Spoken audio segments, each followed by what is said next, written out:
Hey, welcome back to, what is this, like part 2 of this video? Yeah, that's Legolas right there. This one is, it's not.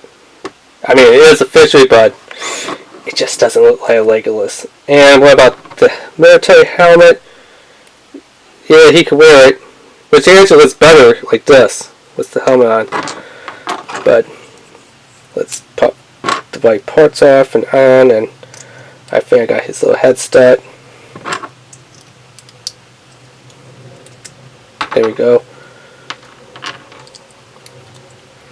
Let's pop everything bit in there.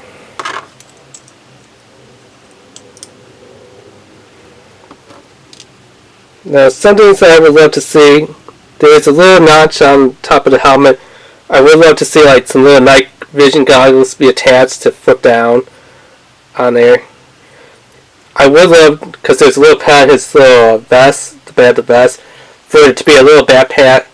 But you know what?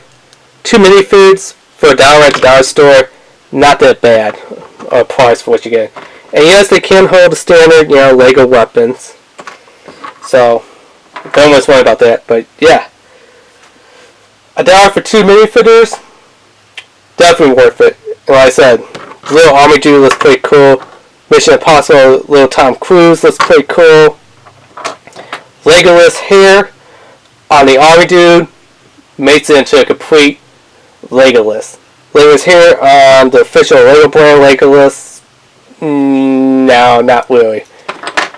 But yeah, that's been the unboxing review of the MAKE-iT Blitz by CK, their little social and policeman construction brick figures.